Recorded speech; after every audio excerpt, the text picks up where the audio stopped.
Selamat pagi pemirsa, apa kabar Anda hari ini? Bersama saya Puji Lestari, inilah kabar Indonesia.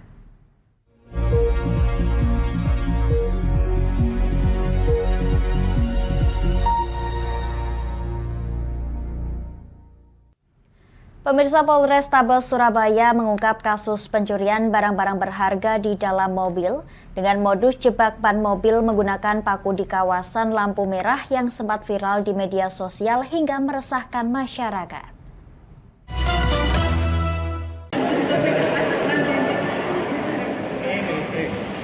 Kepolisian Resor Kota Besar Polrestabes Surabaya mengungkap kasus pencurian barang-barang berharga di dalam mobil. Seorang pelaku bernama Valin atau FL alias Kasbi, usia 41 tahun, warga Sidorukun, Surabaya, dibekuk. Aksinya sepanjang bulan Mei hingga Juni lalu terbilang meresahkan masyarakat, khususnya bagi pengendara mobil di wilayah kota Surabaya. Sempat viral di media sosial ketika pelaku terekam kamera ponsel oleh seorang pengendara saat di kawasan lampu merah menjebak ban mobil dengan paku yang ditanam di sandalnya. Saat ban mobil kempes dan pengemudi turun untuk mengecek, lantas pelaku yang sejak awal menguntitnya dari belakang dengan mengendarai sepeda motor langsung menguras barang-barang berharga di dalam mobil milik korban. Kepada penyidik polisi, FL mengaku melakukan kejahatan dengan modus yang dipelajari ketika pernah beberapa kali mendekam di penjara tersebut. Selama 5 kali, sepanjang bulan Mei hingga Juni 2023. Biasanya dia mengembosi di sebelah kiri, sehingga dia dari sebelah kanan langsung mengambil barang-barang berharga milik korban. Ada banyak barang-barang berharga yang diambil, termasuk stick golf, kemudian tas, pakaian, bahkan pelaku ini sempat mengambil di minimarket ya. Kasat Reskrim Polrestabes Surabaya AKBP Mirzal Maulana Selasa 4 Juli mengungkap FL adalah penjahat kambuhan yang terdaftar di kepolisian sebagai residivis. Sejak tahun 2001 hingga 2021 telah 8 kali keluar masuk penjara atas berbagai kejahatan. Mulai dari pencurian, penganiayaan, kepemilikan senjata tajam hingga pembunuhan. Pemirsa, Badan Pengawas Pemilu Provinsi Jawa Tengah mencatat ada 16 dugaan pelanggaran pemilu selama tahapan pemilu 2024. 16 dugaan pelanggaran yang terbukti tersebut terdiri dari 2 pelanggaran jenis administrasi, 10 pelanggaran jenis kode etik penyelenggara pemilu, serta 4 kasus lainnya merupakan pelanggaran terkait netralitas ASN.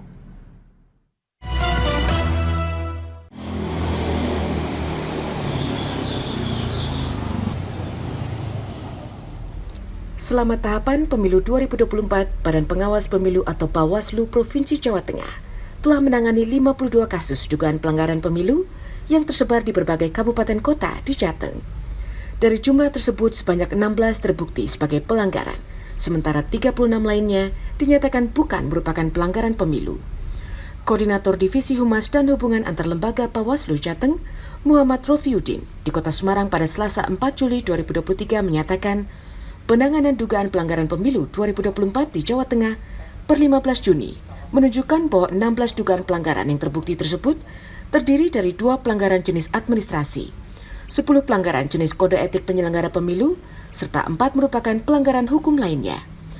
Menurut Rofiuddin, 2 kasus pelanggaran jenis administratif adalah kasus adanya pantarlih yang status kependudukannya tidak sesuai, dan kasus pantarlih tidak menempelkan stiker dan tidak memberikan tanda terima coklit. Sementara 10 kasus pelanggaran kode etik diantaranya meliputi penyelenggara pemilu tidak menjaga profesionalitas dan integritas. Penyelenggara pemilu tidak melaksanakan asas jujur dalam melaksanakan pemilu. Sedangkan penanganan pelanggaran hukum lainnya sebanyak 4 kasus terdiri dari ASN tidak netral dalam pelaksanaan verifikasi faktual bakal calon peserta pemilu, adanya ASN berfoto bersama dan menunjukkan perilaku keberpihakan dengan salah satu bakal calon legislatif, serta kepala desa menyalahgunakan wewenang dan terlibat dalam proses verifikasi faktual bakal calon peserta pemilu.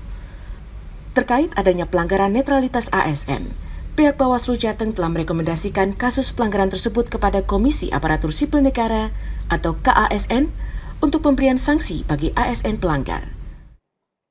Nah, untuk terkait dengan sanksinya, kami menyerahkan kepada Komisi ASN baik itu pelanggaran yang terbilang ringan ataupun berat. Nah, terkait dengan sanksinya bisa macam-macam, bisa penurunan pangkat, bisa penundaan kenaikan pangkat, bisa pengurangan tunjangan, bisa juga yang sangat ringan yaitu pernyataan secara terbuka begitu. Sementara itu, terkait dengan 36 dugaan pelanggaran yang tidak terbukti, dikarenakan dugaan pelanggaran tersebut tidak memenuhi unsur-unsur pelanggaran. Jika tak memenuhi unsur pelanggaran, maka Bawaslu Jawa Tengah menghentikan atau tidak memproses penanganan pelanggaran tersebut.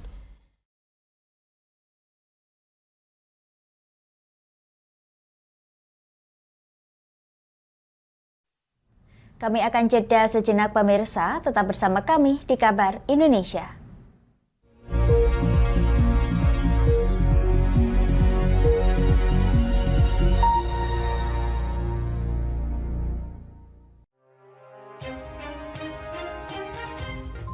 Inilah ketiga anggota komplotan pencuri spesialis pecah kaca mobil setelah melakukan penggelapan 20 sepeda motor dan 2 unit mobil dengan modus retard. Merangkum semua peristiwa sebagai berita yang penuh fakta. Bersama Puji Lestari, saksikan Jateng hari ini setiap Senin hingga Sabtu jam 4 sore hanya di Lingkar TV.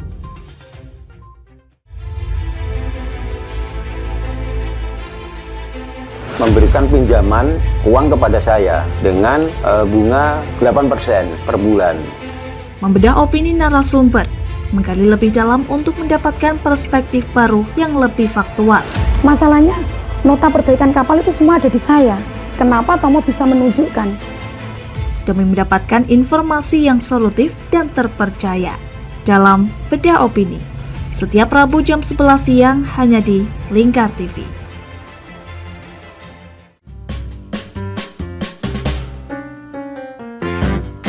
Mari pilih motif batik yang kamu suka di Batik Juliati Warno. Memproduksi dan menjual batik tulis bakaran khas Pati dengan kualitas yang sangat istimewa.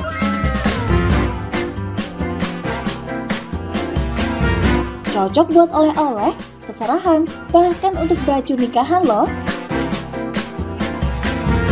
Menyediakan berbagai motif mulai dari batik klasik sampai batik modern. Ayo borong segera Batik Juliati Warno. Anda bisa melihat proses produksi batik secara langsung di rumah produksi kami loh. Alamatnya ada di Desa Langenharjo, RT 7 RW 3, Jalan Juwana Tayu, Kilometer 3, Kecamatan Juwana, Kabupaten Pati, Jawa Tengah. Atau Anda bisa menghubungi nomor telepon kami di 081 326 693 300. Ayo datang dan pilih motifmu segera.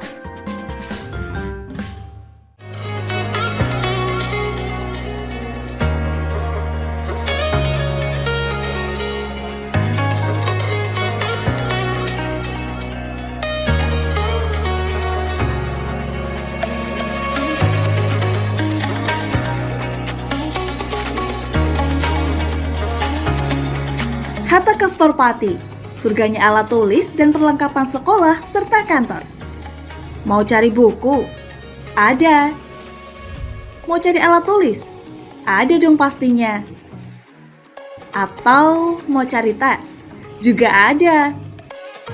Semuanya lengkap di Hatta Kastor Pati. Kami siap melayani Anda dengan sepenuh hati.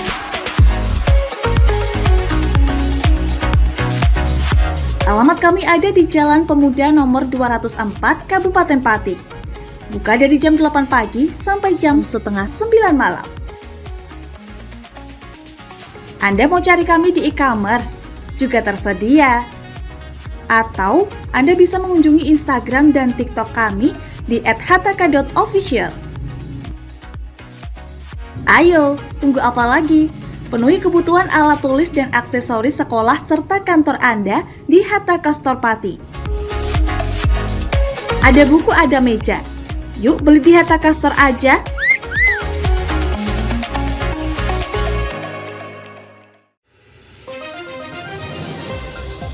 Modus kedua pelaku ini berpura-pura kehabisan bahan bakar kendaraan. Setelah pelaku dibantu, mereka kemudian melakukan kekerasan dan mengambil paksa sepeda motor korban. Saat tiba di lapangan terbang Okbab, rombongan langsung dihadang 5 orang yang mengaku sebagai anggota KKB. Yakni melakukan bujuk rayu kepada korban yang merupakan santriwati pada momen kegiatan belajar mengajar khusus. Menyajikan informasi-informasi hangat dan terpercaya bersama Kabar Indonesia setiap Senin hingga Sabtu jam 7 pagi hanya di Lingkar TV.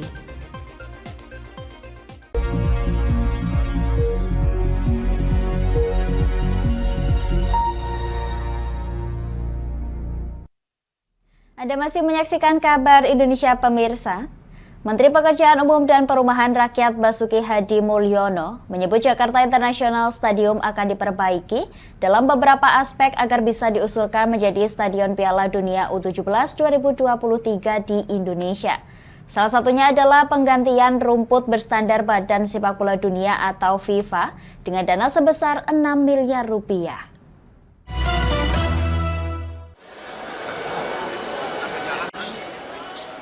Menteri Pekerjaan Umum dan Perumahan Rakyat (PUPR) Basuki Hadi Mulyono mengatakan akan memperbaiki Jakarta International Stadium (JIS) dalam beberapa aspek seperti rumput lapangan, akses masuk dan keluar ke stadion, jembatan penyeberangan orang hingga penyediaan stasiun kereta api. Khusus untuk rumput lapangan, pihaknya menganggarkan dana sebesar 6 miliar rupiah.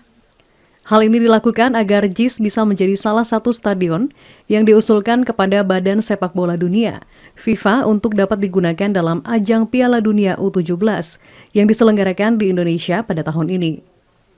Hal ini disampaikan Basuki usai meninjau JIS bersama Ketua Umum PSSI, Erick Thohir, dan penjabat Gubernur DKI Jakarta, Heru Budi Hartono, Selasa 4 Juli. Kondisi rumput sekarang, menurut evaluasi ahlinya yang juga mengevaluasi 22 dan termasuk yang memasang rumput GBK untuk Asian Games, jelas tidak masuk standar FIFA kalau dengan kondisi sekarang. Namun ada solusinya, kita akan ganti semua rumput tersebut. Sementara itu, Ketua Umum PSSI Erick Thohir menegaskan perbaikan JIS merupakan bagian dari peta biru transformasi sepak bola tanah air, yakni renovasi stadion yang berstandar FIFA. Standar FIFA itu yang menentukan FIFA, bukan PSSI, bukan siapapun yang di sini. Kita hanya memperbaiki, meningkatkan semua yang bisa sesuai dengan standar FIFA. Adapun masa pengerjaan ditargetkan selesai dalam 3 bulan dan dikerjakan secara bersamaan, yakni rumput dan jembatan penyeberangan orang JPO ke Ancol dikerjakan Kementerian PUPR, JPO ke stasiun kereta api oleh pemerintah Provinsi DKI Jakarta, stasiun oleh PT KAI, hingga ram atau jalan miring untuk kursi roda JIS oleh Jasa Marga. Pemirsa, sebanyak 392 jamaah haji kloter pertama debarkasi Aceh tiba di Bandara Sultan Iskandar Muda Aceh Besar pada Rabu dini hari. Namun seorang di antaranya yang ada di kloter tersebut harus menunda kepulangannya ke tanah air lantaran kehilangan paspor di Jeddah, Arab Saudi.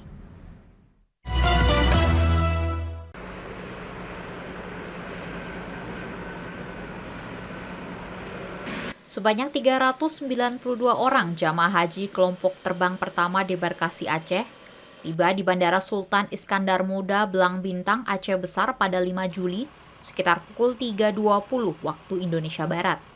Mereka berasal dari Kota Banda Aceh, Kabupaten Aceh Besar, dan Pidi Jaya. Setelah petugas imigrasi masuk ke pesawat untuk mengambil paspor, satu persatu jamaah dipersilakan turun dari pesawat untuk menaiki bus menuju asrama haji. Seorang di antara mereka yang sudah berusia lanjut harus dibawa mobil ambulans untuk menuju ke asrama haji embarkasi Aceh karena kelelahan. Di antara jamaah haji kloter pertama, ternyata ada satu orang yang kehilangan paspor di Bandara Internasional King Abdul Aziz, Jeddah, Arab Saudi, sehingga kepulangannya ke tanah air harus ditunda. Alhamdulillah sudah keluar SPLP-nya, insya Allah akan diberangkatkan di kloter 3, namanya Farida dari Aceh Besar. Kemudian satu yang karena kelelahan yang harus dibawa di 16. Dan kala lainnya alhamdulillah kondisi sehat. Total jamaah calon haji asal Aceh yang berangkat ke Tanah Suci berjumlah 4.561 orang beserta petugas. Sebanyak 7 orang meninggal dunia dan 2 orang mutasi masuk antar embarkasi, sehingga jamaah haji yang akan dipulangkan sebanyak 4.556 orang.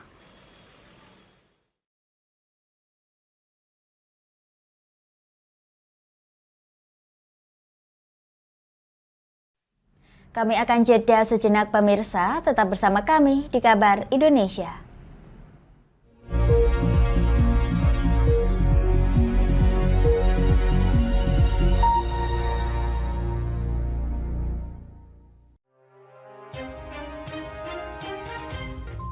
Inilah ketiga anggota komplotan pencuri spesialis pecah kaca mobil setelah melakukan penggelapan 20 sepeda motor dan 2 unit mobil dengan modus retard. Merangkum semua peristiwa sebagai berita yang penuh fakta. Bersama Puji Lestari, saksikan Jateng hari ini setiap Senin hingga Sabtu jam 4 sore hanya di Lingkar TV.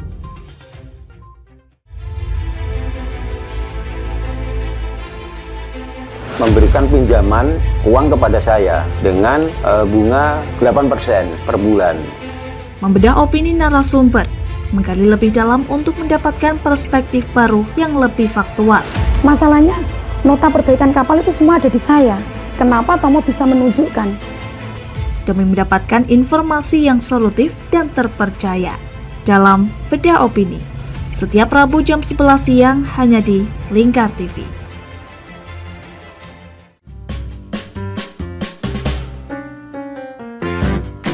Mari pilih motif batik yang kamu suka di Batik Juliati Warno.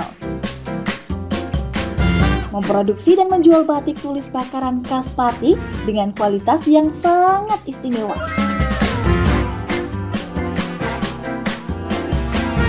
Cocok buat oleh-oleh, seserahan, bahkan untuk baju nikahan loh.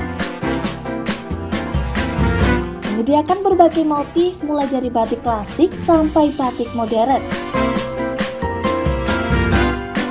Ayo borong segera Batik Juliati Warno. Anda bisa melihat proses produksi batik secara langsung di rumah produksi kami loh. Alamatnya ada di Desa Langenharjo, RT 7 RW 3, Jalan Juwana Tayub, Kilometer 3, Kecamatan Juwana, Kabupaten Pati, Jawa Tengah. Atau Anda bisa menghubungi nomor telepon kami di 081 326 693 300. Ayo datang dan pilih motifmu segera.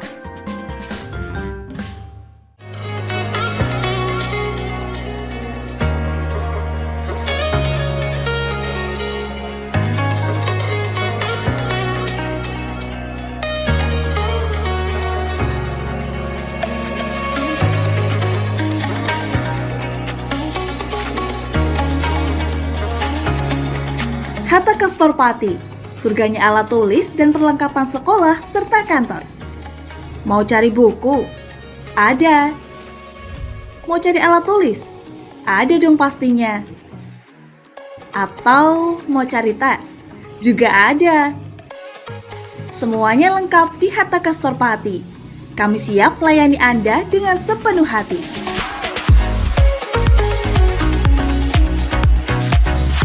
Alamat kami ada di Jalan Pemuda nomor 204 Kabupaten Pati. Buka dari jam 8 pagi sampai jam setengah 9 malam. Anda mau cari kami di e-commerce? Juga tersedia. Atau Anda bisa mengunjungi Instagram dan TikTok kami di @hataka.official. Ayo, tunggu apa lagi? Penuhi kebutuhan alat tulis dan aksesoris sekolah serta kantor Anda di Hatta Kastor Pati. Ada buku, ada meja. Yuk beli di Hatta Kastor aja.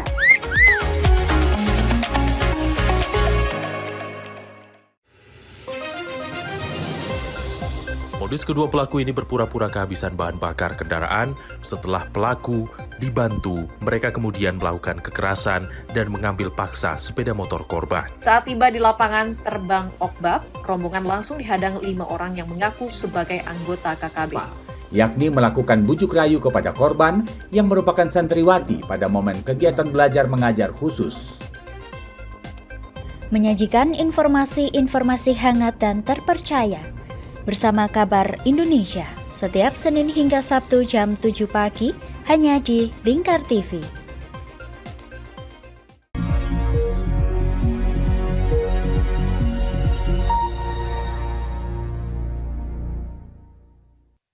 Anda masih menyaksikan Kabar Indonesia pemirsa. PPIH Debarkasi Surabaya mulai menerima kepulangan jamaah haji dari Tanah Suci sejak Selasa 4 Juli secara bertahap hingga 2 Agustus 2023 mendatang. Setiap jamaah dipastikan mendapatkan air zam-zam masing-masing sebanyak 10 liter yang telah disiapkan oleh Kementerian Agama.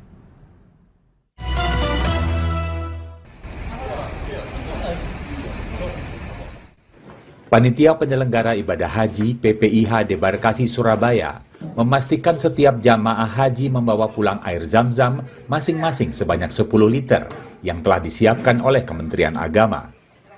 Pembagian ini berbeda dengan tahun-tahun sebelumnya yang setiap jamaah dijatah masing-masing hanya 5 liter. Pembagian air zam-zam ini dilakukan bertahap, yaitu 5 liter kemasan galon air zam-zam dibawa pulang langsung setelah menjalani proses pemeriksaan dokumen dan kesehatan di Asrama Haji Debarkasi, Surabaya.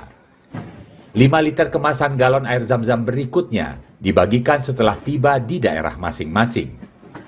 Selasa petang 4 Juli 2023, PPIH Debarkasi Surabaya mulai menerima kedatangan jamaah haji dari Tanah Suci, yaitu kelompok terbang 1 asal Kabupaten Bangkalan, kelompok terbang 2 asal Kabupaten Bangkalan, Kota Madiun, dan Surabaya, serta kelompok terbang 3 asal Kabupaten Bangkalan, Sampang, dan Kota Surabaya. Prosesnya ini pertama kita pastikan kesehatan jamaah haji. Yang kedua proses terkait dengan dokumen. Dokumen dipastikan jangan sampai ada yang keliru dan sebagainya. Dan setelah itu setelah selesai semua, maka jamaah haji dipersilakan bisa keluar dan nanti diberi air zam-zam dengan menunjukkan paspornya. Dari 88 kloter Debarkasi Surabaya membawa sebanyak 38.360 jamaah haji asal Jawa Timur, Bali, dan Nusa Tenggara Timur akan dipulangkan bertahap hingga tanggal 2 Agustus mendatang dengan terlebih dahulu singgah di Asrama Haji Surabaya. Hingga proses pemulangan haji hari pertama, PPIH Debarkasi Surabaya mencatat sebanyak 72 jamaah meninggal dunia di Tanah Suci. Terdiri dari 70 jamaah asal Jawa Timur, serta 2 lainnya asal Nusa Tenggara Timur. Pemirsa, Kementerian Agama Kota Serang meluncurkan Kampung Moderasi Beragama di Kelurahan Banten yang berada di Kecamatan Kaseman dan Kelurahan Kota Baru di Kecamatan Serang. 2 kelurahan tersebut berhasil menjaga nilai-nilai toleransi dalam menjalin kehidupan masyarakat, meski terdiri dari beragam penganut agama, etnis maupun adat dan budaya.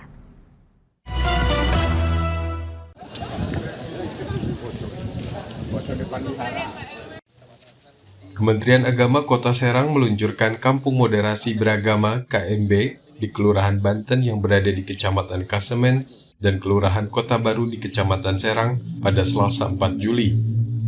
Kedua kelurahan tersebut dipilih menjadi Kampung Moderasi Beragama karena berhasil menjaga nilai-nilai toleransi dalam membangun kerukunan umat beragama. Wali Kota Serang Syafruddin mengatakan, meski masyarakat di wilayah tersebut terdiri dari beragam penganut agama, etnis, adat, dan budaya, namun mampu hidup berdampingan.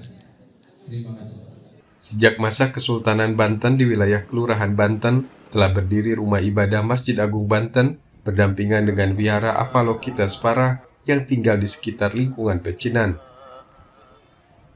Tipologinya itu masyarakatnya saling berkolaborasi, saling berbaur, tanpa saling melihat identitasnya. Ya, jadi betul-betul terjalin erat hubungan yang harmonis antar sesama masyarakat di kampung itu ataupun di kecamatan itu. Pencanangan kampung moderasi beragama di 2 wilayah kelurahan ini diharapkan menjadi contoh kerukunan antar umat beragama bagi wilayah lain terutama di wilayah Banten.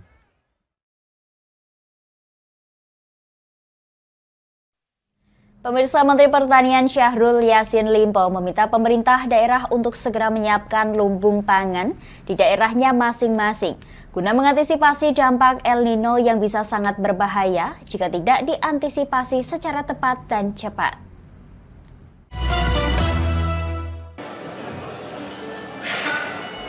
Untuk mengantisipasi dampak El Nino, Menteri Pertanian Syahrul Yassin Limpo meminta pemerintah daerah untuk menyiapkan lumbung pangan di daerahnya masing-masing. Menurut Menteri dalam diskusi di Bogor pada Selasa 4 Juli, dampak El Nino bisa berbahaya untuk pasokan pangan masyarakat jika tidak diantisipasi secara tepat dan cepat. Menteri juga meminta setiap daerah untuk menyiapkan lahan percontohan seluas 1.000 hektar. Lahan percontohan ini akan menjadi lokomotif bagi peningkatan kapasitas produksi daerah. Bahkan lumbung-lumbung pangan yang ada di desa, di kabupaten harus dihidupkan untuk menjaga stok pangan yang sudah ada itu, agar semua daerah sudah merasa aman minimal dengan pangan yang disediakan sendiri, dengan kekuatan yang ada untuk bisa bertahan menghadapi El Nino. Mentan juga mengingatkan Pemda untuk mengidentifikasi dan memetakan lokasi terdampak kekeringan, serta mempercepat masa tanam untuk mengejar sisa hujan, juga menyediakan benih tahan kekeringan dan organisme pengganggu tumbuhan, dan mengembangkan pupuk organik secara mandiri.